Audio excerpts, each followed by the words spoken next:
नमस्कार, उड़ान S academy के ई लर्निंग प्लेटफॉर्म में आपका स्वागत है। मैं हूं प्रदीप राव।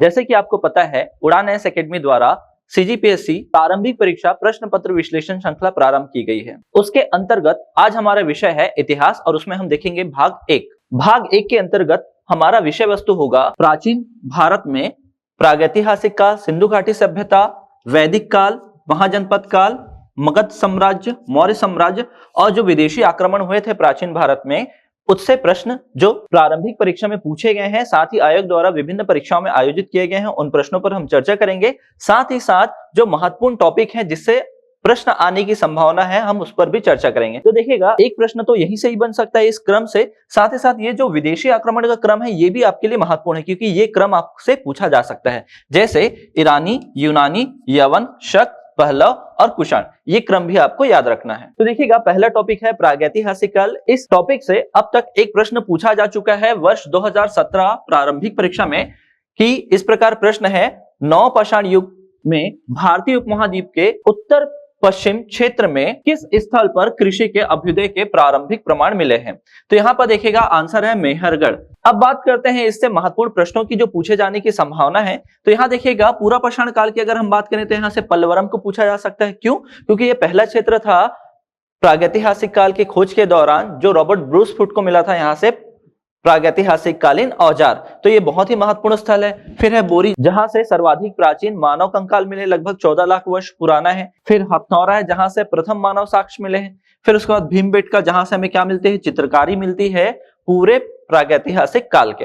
अब पूरा पाषाण काल के बाद हम देखते हैं मध्य पाषाण काल, जिसके अंतर्गत मनुष्यों में पशुपालन की प्रवृत्ति का विकास हुआ था। और ये प्रथम साक्ष्य कहां से मिलते हैं? बागौर और आदमगढ़ से। और आदमगढ़ से ही याद रखेगा, अस्थायी आवास के प्रमाण भी यहीं से प्राप्त होते हैं। महदहा, जहां से आपको क्या दिखाई देती है? युगल समाधि, अर्थात पुरुष और महिला को एक साथ दफनाने के संकेत। वही साहर नाहर राय में सामूहिक समाधि मिलती है, जिसका अर्थ है एक ही गड्ढे पर बहुत लोगों को दफनाया गया है। साथ ही देखिएगा, इससे ही क्या कहा गया इतिहासकारों द्वारा कि यहाँ पर क्या हुए हों? युद्ध के साक्ष्य मिले हों। तो इसी से इतिहासकारों में ये आया कि यहाँ पर युद्ध हुआ होगा और जिसके पास जितने भी लोग मरे होंगे उन सबको एक ही गड्ढे में दफना दिया गया होगा। तो प्रारंभिक परीक्षा की दृष्टि से यह भी क्षेत्र महत्वपूर्ण है, क्योंकि यहां से अगर प्रश्न आए कि मध्य पाषाण काल में किस स्थल से युद्ध के साक्ष्य मिले हैं, तो याद रखिए साहर नाहर राय से। फिर देखिए, नवपाषाण काल में जैसे मेहरगढ़ को पूछा जा चुका है। फिर लहुरा देव भी बहुत महत्वपूर्ण है, क्योंकि ये अभी नवीनतम क्षेत्र है। उत्तर प्रदेश के संत कबीर जिले में इसे ढूंढा गया है, जहां से सर्वाधिक प्राचीन कृषि के साथ साथ चावल के प्रमाण भी यहीं से प्राप्त होते हैं। तो वर्तमान समय में अगर कृषि और चावल पर आधारित प्राचीनतम साक्ष्य स्थल पूछे तो आप याद रखिएगा लहुरा देव आपका उत्तर होगा। फिर देखिएगा, संगल कल्लू, यहाँ क्या मिला? राख का टीला मिला। अर्थात ये कि यहाँ के लोग व्यापक आग का प्रयोग करते थे और उनसे बनने वाली राख को एक जगह ले जाके इकट्ठा करते थे, तो उसका क्या बन गया? एक टीला सा बन गया। तो इसी को क्या बोलते हैं? राख का टीला। फिर बुर्जहोम आपको याद रखना है। यहाँ से गर्तावास के अलावा मनुष्य के साथ कुत्ते की समाधि के यहाँ पर साक्ष्य मिले। तो ये सारे स्थल जो है बहुत ही ज्यादा महत्वपूर्ण है प्रारंभिक परीक्षा की दृष्टि से। अगला हमारा टॉपिक है सिंधु घाटी सभ्यता। तो यहाँ विभिन्न परीक्षाओं में इससे संबंधित प्रश्न पूछे गए हैं इस टॉपिक से। तो देखिएगा, पहला प्रश्न है, निम्नलिखित में से किस स्थल से 3 नगरों के अवशेष प्राप्त हुए? मतलब एक ऐसा स्थल बताना है जो 3 नगरों में विभाजित था सिंधु घाटी सभ्यता में। तो उत्तर है धौलावीरा। सीजीपीएससी प्रारंभिक परीक्षा वर्ष 2015 में यह प्रश्न पूछा गया है। अगला प्रश्न पूछा गया है यहाँ से, सिंधु घाटी सभ्यता के नगर और उनकी विशेषताओं को सम्मिलित कीजिए। तो ये पूछा गया है राज्य अभियांत्रिकी परीक्षा वर्ष 2017-18 में। तो यहाँ से देखिएगा, चहुदुड़ो में आपको पता है क्या मिला है? विशाल स्नानागार। तो ए का थर्ड, तो ए में थर्ड एक ही जगह दिख रहा है और बाकी भी आप मिला लीजिएगा। जैसे चहुदुड़ो में क्या मिला है? मनके के कारखाने। कालीबंगा में क्या मिला है? हवन कुंड। और लोथल में क्या मिला है? गोदीबाड़ा। तो हमारा आंसर तो पहले आ चुका है। अगला प्रश्न है, भारतीय इतिहास में खोजा गया सर्वाधिक प्राचीन शहर कौन सा है? ये भी प्रश्न अभियांत्रिकी परीक्षा में पूछा गया है, राज्य में जो आयोजित हुआ था वर्ष 2017-18 में। तो इसका उत्तर होगा हड़प्पा, क्योंकि देखिए सबसे पहले उत्खनन कार्य कहाँ हुआ था? हड़प्पा में हुआ था। फिर अगला प्रश्न है, अर्नेस्ट मैके द्वारा सिंधु सभ्यता का काल का क्या निर्धारण किया गया था? तो ये भी प्रश्न कहाँ पर पूछा गया है? तो एडीएस में पूछा गया है। तो ये याद रखना है, कब? वर्ष 2019 में ये प्रश्न पूछा गया है। तो उनके अनुसार क्या था? सिंधु सभ्यता का काल उन्होंने 2800 ईसा पूर्व से 2500 ईसा पूर्व माना है। अब इससे संबंधित महत्वपूर्ण प्रश्नों पर अगर चर्चा करें तो यहाँ पर आप देखते हैं विद्वानों द्वारा क्या काल निर्धारण किया गया है। जैसे अर्नेस्ट मैके जी का पूछा ही जा चुका है। उसके अलावा आप देखिएगा माधव स्वरूप ने क्या कहा, जॉन मार्शल ने क्या कहा, अर्नेस्ट ने क्या कहा, मार्टिमर विलन ने क्या कहा, फेयर सर्विस ने कहा। साथ ही कार्बन डेटिंग जो बोलता है 2350 से 1750 ईसा पूर्व, ये भी याद रखना है। यहाँ पर देखिएगा अगला प्रश्न बन सकता है क्या, सिंधु घाटी सभ्यता के पतन को लेकर विद्वानों में किस प्रकार का मतभेद है। जैसे कि जॉन मार्शल ने यहाँ पर बाढ़ आने का बताया, मार्क ऑरेलस्टाइन का कहना था जलवायु परिवर्तन, राइक्स जी का कहना था भूकंप।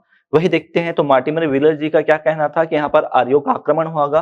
साथ ही साथ जब आईआईटी का रिसर्च आया, आईआईटी खड़गपुर का, तो उन्होंने क्या कहा था कि यहाँ पर लगातार 900 वर्षों का सूखा पड़ा। तो इस प्रकार के जो मतभेद हैं वो आपको याद रखते हैं। इसके अलावा जो है ज्यादातर आपने प्रश्न देखे वो स्थल विशेष थे, तो ये इतने स्थल आपके लिए बहुत ज्यादा महत्वपूर्ण है। यहाँ पर आपको क्या करना है, एक एक साक्ष्यों को अच्छे से पढ़ना है। अगला जो हमारा टॉपिक है वो है वैदिक काल, और वैदिक काल से भी निरंतर प्रश्न पूछे गए हैं। तो हमारा पहला क्वेश्चन है इसके अंतर्गत, किस उपनिषद का शाब्दिक अर्थ सफेद घोड़ा होता है। तो याद रखिएगा ये प्रश्न पूछा गया है सीजीपीएससी वर्ष 2016 में, और ऑप्शन में देखिएगा जो हमें पता है श्वेताश्वर उपनिषद, उसका अर्थ होता है सफेद घोड़ा, लेकिन यहाँ पर ऑप्शन में नहीं था, तो ऑप्शन क्या हो जाएगा, नन ऑफ दिस। अब याद रखिएगा यहाँ पर ईशोपनिषद भी आपको याद रखना है, क्योंकि आने वाले परीक्षाओं में यहाँ से प्रश्न पूछा जा सकता है। बीते वर्ष यहाँ पर लोकपाल जी की क्या हुई थी, नियुक्ति हुई थी पिनाकी चंद्र घोष जी की, तो उससे संबंधित प्रश्न यहाँ पर बन सकता है, क्योंकि उनका जो आदर्श वाक्य है वो ईशोपनिषद से ही लिया गया है। तो ये है आदर्श वाक्य, इसको आप याद रखिएगा, ईशोपनिषद से लिया गया है लोकपाल का आदर्श वाक्य। तो देखिएगा अगला प्रश्न है इस टॉपिक के अंतर्गत, जो वर्ष सीजीपीएससी प्रारंभिक परीक्षा 2016 में आया है, लिखा हुआ है तमसो मां ज्योतिर्गम्य कहां से लिया गया है। तो यहाँ पर है उत्तर उपनिषद से। तो इसका अर्थ क्या होता है याद रखिएगा, अंधकार से प्रकाश की ओर चलो, या कहें असत्य से सत्य की ओर चले। अगला प्रश्न, वर्ण व्यवस्था से संबंधित पुरुष सूक्त मूलतः पाया गया है। तो याद रखिएगा ये प्रश्न कब पूछा गया है, वर्ष 2014 पीएससी में। तो यहाँ पर देखिएगा याद रखना है क्या, ऋग्वेद के 10वें मंडल में पुरुष सूक्त में इसका उल्लेख किया गया है। अगला प्रश्न है, निम्नलिखित में से किस उपनिषद में वाजपेयी यज्ञ की प्रक्रियाओं का उल्लेख किया गया है। ये प्रश्न पूछा गया है सीएमओ वर्ष 2019 में। तो याद रखना है बृहदारण्यक उपनिषद में ये पूछा गया है, क्योंकि ये किसका उपनिषद है, तो याद रखना है यजुर्वेद का। यजुर्वेद में क्या है, यज्ञ संबंधी क्या दिए हैं, क्रियाओं का उल्लेख किया गया है। तो वाजपेयी यज्ञ का उल्लेख कहाँ मिला है, यजुर्वेद में, और उसके उपनिषद में कहाँ, तो याद रखना है बृहदारण्यक उपनिषद। अगला प्रश्न यहाँ से पूछा गया है, किस प्रारंभिक देव को दुर्गों का विनाशक माना गया है। तो याद रखिएगा ये प्रश्न पूछा गया है राज्य अभियांत्रिकी परीक्षा वर्ष 2017-18 में। तो इसका उत्तर होगा इंद्र, क्योंकि इंद्र को क्या बोला गया है, पुरंदर, अर्थात किले को तोड़ने वाला। अगला प्रश्न यहाँ पर पूछा गया है, सर्वाधिक प्राचीन ज्ञात स्मृति कौन सी है। याद रखना है मनुस्मृति इसका उत्तर है। तो ये भी प्रश्न कहाँ पूछा गया है, राज्य अभियांत्रिकी परीक्षा वर्ष 2017-18 में। अगला प्रश्न है हमारे सामने, सर्वप्रथम स्तूप शब्द कहाँ मिलता है। तो वर्ष 2015 में ये प्रश्न पूछा गया है प्रारंभिक परीक्षा में। तो याद रखना है ये शब्द ऋग्वेद से ही मिलता है। अब देखिएगा इस टॉपिक से संबंधित महत्वपूर्ण प्रश्नों की अगर हम चर्चा करें तो यहाँ पर कैसे प्रश्न पूछे जा सकते हैं, देवताओं पर आधारित प्रश्न पूछे जा सकते हैं, जैसे इंद्र, इससे एक प्रश्न पूछा जा चुका है। सोम यानी क्या होता है, वनस्पति के देवता होते थे, और उससे जो रस निकलता था, तभी बीते समय में क्या सुनते हैं अपन, सोम रस की बात करते हैं। क्यों, क्योंकि वनस्पति से निकलने वाले तरल पदार्थों को ही क्या करते थे, देवता उसका पान करते थे, इसलिए क्या कहते थे, सोमरस, क्योंकि सोम जो देवता है वो वनस्पति के देवता है। फिर मारुत आंधी के देवता, पूषण जो होते थे औषधि के देवता होते थे। साथ ही वैदिक साहित्य पर आधारित प्रश्न होते थे, जैसे कि देखिए वेद, उपनिषद, पुराण, स्मृतियां, ये आपको अच्छे से अध्ययन करना है। साथ ही साथ आर्यों के आगमन पर जो सिद्धांत दिए गए हैं विभिन्न विद्वानों द्वारा, उन पर भी आपको चर्चा करनी है। अब देखिए जैसे उपनिषद की अगर बात करें तो ये चार्ट आपके लिए बहुत ज्यादा महत्वपूर्ण है, क्योंकि इससे संबंधित प्रश्न आपको पूछे जा सकते हैं। जैसे कि मैंने आपको बताया था यजुर्वेद वाला, तो यजुर्वेद की 2 भाग हैं, याद रखिए, शुक्ल और कृष्ण यजुर्वेद। और उसमें देखिए बृहदारण्यक उपनिषद कहां पर है, तो यजुर्वेद के अंदर आता है। तो ये जो है इससे संबंधित भी आपको प्रश्न पूछा जा सकता है कि कौन सा उपनिषद किस वेद के अंतर्गत है। अब देखिएगा अगला टॉपिक हमारा है महाजनपद और मगध साम्राज्य। अभी तक इस टॉपिक से प्रारंभिक परीक्षा और आयोग द्वारा आयोजित विभिन्न परीक्षाओं में यहाँ से प्रश्न नहीं पूछे गए हैं, लेकिन आने वाले वर्षों में हो सकता है यहाँ से प्रश्न पूछे। तो यहाँ पर देखिएगा क्या याद रखना है आपको, तो यहाँ पर आपसे पूछा जा सकता है 16 महाजनपद और उनकी राजधानी याद रखनी है। इसके अलावा भी आपको ये बताना है कि कौन सा राज्य कहां पर था, 16 महाजनपद कहां पर थे। तो महाजनपद में उसकी राजधानी के अलावा आपको याद रखना है उनका लोकेशन। हो सकता है आने वाले परीक्षाओं में आपको 4 महाजनपद के नाम दे दिए जाएं और उनको बोले कि उत्तर से दक्षिण या पूर्व से पश्चिम की ओर जमाएं। तो ऐसा प्रश्न पूछा जा सकता है, जैसे जैसे परिवर्तन दिख रहा है प्रारंभिक परीक्षा में, तो हो सकता है ऐसा प्रश्न आपको सामने आए, तो आप अच्छे से याद रखिएगा। अगला प्रश्न जो है शासक विषय से संबंधित प्रश्न हो सकता है। बिंबिसार है, अजातशत्रु है, कालाशोक है, महापद्मनन है और घनानन, तो इससे संबंधित प्रश्न आपको दिखाई दे सकते हैं। अगला टॉपिक है हमारा मौर्य साम्राज्य। तो मौर्य साम्राज्य से संबंधित एक प्रश्न यहाँ पर पूछा गया है। भारत के राष्ट्रीय प्रतीक को अशोक द्वारा खालिस्तान में बनाए गए सिंह चतुर्मुख स्तंभ शीर्ष से अपनाया गया है। यह प्रश्न पूछा गया है राज्य अभियांत्रिकी परीक्षा वर्ष 2017-18 में। तो यहां पर याद रखना है क्या, सारनाथ से ये अपनाया गया है। अगला प्रश्न है हमारे सामने, कौटिल्य के अर्थशास्त्र के अनुसार मौर्यकालीन न्याय व्यवस्था में निम्नलिखित न्यायालय स्थापित थे। तो देखिएगा यहाँ पर याद रखना है धर्ममात्र नहीं, धर्मस्थीय हाँ बिल्कुल, ये जो न्यायालय थे ये दीवानी प्रकार के न्यायालय होते थे।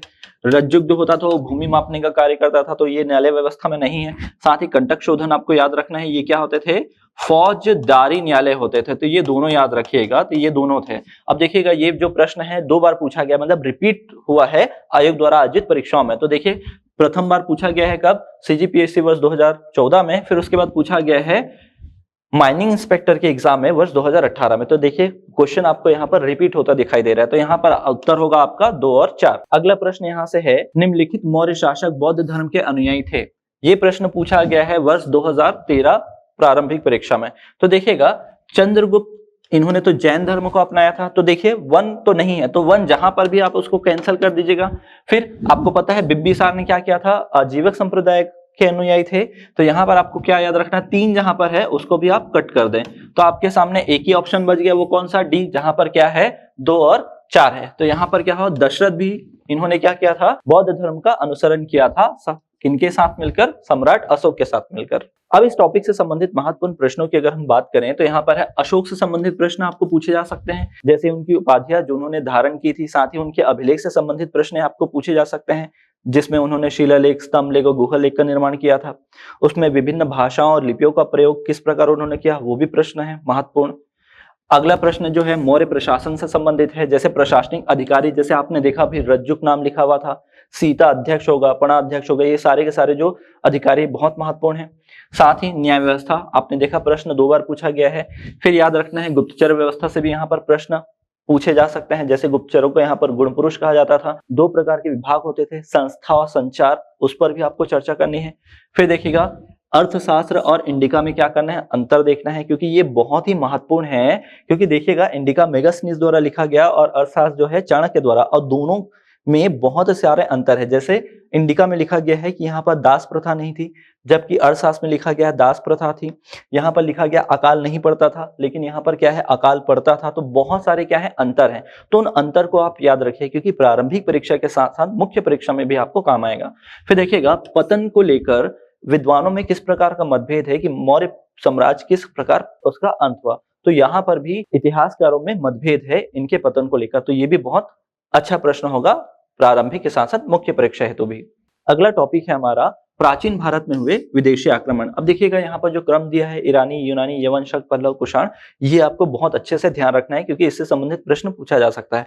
तो यहाँ पर कहने का मतलब ये है कि पहला जो आक्रमण है भारत में वो ईरानियों के द्वारा किया गया। उसमें भी प्रथम शासक थे कुरुश, और कुरुश के बाद आते हैं दायर बाहु। तो ये दोनों नाम याद रखना है। फिर उसके बाद आते हैं बाद में सिकंदर। तो यहाँ पर प्रश्न है व्यापक पैमाने पर सोने के सिक्के किनके द्वारा जारी किए गए। तो ये भी प्रश्न कहाँ पूछा गया है, राज्य अभियांत्रिकी परीक्षा वर्ष 2017-18 में। तो याद रखिएगा इसका उत्तर है कुषाण। अगला प्रश्न हमारे सामने है, भारत पर प्रथम बार किस विदेशी आक्रमणकारी ने हमला किया था। तो देखिए मैंने बताया था ईरानियों ने किया, और ईरानी में भी कौन, तो शासक का नाम था कुरुश। तो यहाँ पर उत्तर में है कुरुश। अब इससे संबंधित महत्वपूर्ण प्रश्नों की अगर हम चर्चा करें तो देखिएगा ईरानी आक्रमण में आपको क्या क्या पूछा जा सकता है, शासक विशेष, जिसमें आपको कुरुश और दायरा बाहु की, जिसे हम डोरियस के नाम से जानते हैं, उनका नाम। फिर इनका प्रभाव क्या हुआ, तो प्रभाव भी बहुत ज्यादा महत्वपूर्ण है, क्योंकि इनके आगमन पर भारत में पहला चांदी का सिक्का चलाया जाता है, सिग्लोई सिक्का। साथ ही आपको याद रखना है इनके प्रभाव से ही क्या होता है, भारत में एक नई लिपि का विकास होता है, खरोष्ठी लिपि, जिसमें अरमाइक और ब्राह्मी लिपि का मिला जुला रूप होता है। आगे देखते हैं तो स्त्री अंगरक्षक रखने का जो प्रावधान था वो भी ईरानियों से ही भारतीयों ने सीखा था। बहुत सारे जो प्रभाव है भारत पर पड़ा था, तो ये आपको याद रखना है। साथ ही यूनानी आक्रमण में सिकंदर की विशेषताएं, मतलब आक्रमण किनके साथ इनका युद्ध हुआ था। यवन में मिनांडर और एंटिअलकिड्स, क्योंकि इनके ही क्या थे, एक राजदूत थे जिनका नाम था हेलियोडोरस। वो कहाँ आए थे? शुंग शासक भागभद्र के दरबार में आए और उन्होंने क्या किया था? भागवत धर्म स्वीकार कर गरुड़ स्तंभ की स्थापना की थी विदिशा में। फिर आगे देखते हैं शक्त, नहपान और रुद्रदामन के बारे में आपको याद रखना है। इनको किन्होंने पराजित किया था? तो गौतमीपुत्र सतकर्णी ने पराजित किया। और इनके बारे में हमको जानकारी मिलती है जूनागढ़ अभिलेख से, जिसे काठियावाड़ अभिलेख भी कहते हैं या गिरनार अभिलेख भी कहते हैं। अब उस अभिलेख की विशेषता भी देख लीजिएगा। भारत का सबसे प्राचीन संस्कृत भाषा का अभिलेख है। फिर पहलम में देखिएगा एक ही शासक महत्वपूर्ण है, गोंदोफनी, जिनके समय प्रथम जो ईसाई धर्म प्रचारक है उनका आगमन होता है भारत में। फिर कुषाण वंश में देखिएगा कुजुल कण्फिसेस, विम कण्फिसेस और कनिष्क के बारे में आपको चर्चा करनी है। कनिष्क सबसे महत्वपूर्ण शासक है। तो इतिहास के विश्लेषण श्रृंखला में आज इतना ही। मिलते हैं अगली श्रृंखला में, तब तक के लिए धन्यवाद।